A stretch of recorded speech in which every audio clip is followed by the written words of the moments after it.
Shabbat is entering as the same time Chanukah is departing. What is the message we're supposed to take with us?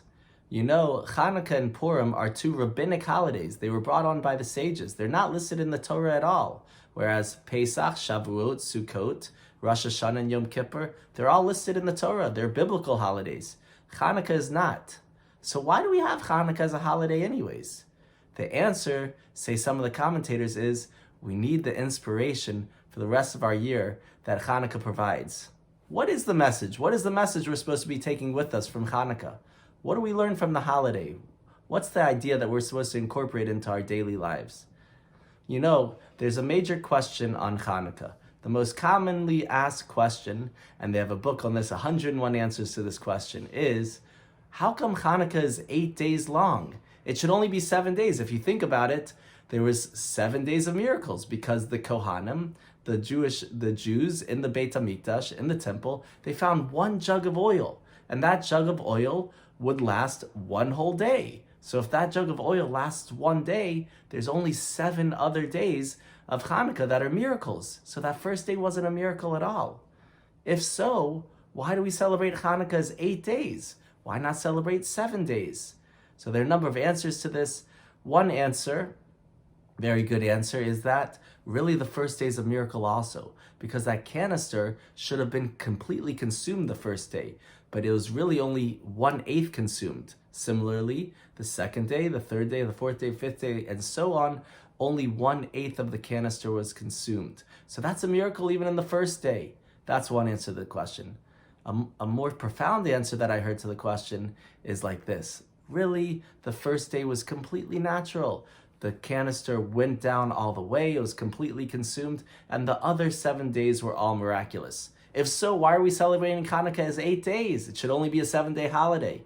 And the answer is like this. The sages are alluding to a very deep idea, and that is the following. Yeah, the last 7 days were miracles, but we celebrate 8 days to tell you that that first day, which seemingly is completely natural, as the candle burns and the oil goes down totally, but the sages are teaching us a message.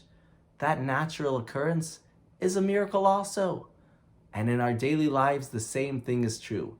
All natural events have some miraculous component to it. I went to BJ Reese, an apple picking orchard, this few months ago during COVID with my kids. And I was thinking, all these beautiful apples, and my kids are picking them red, yellow, beautiful.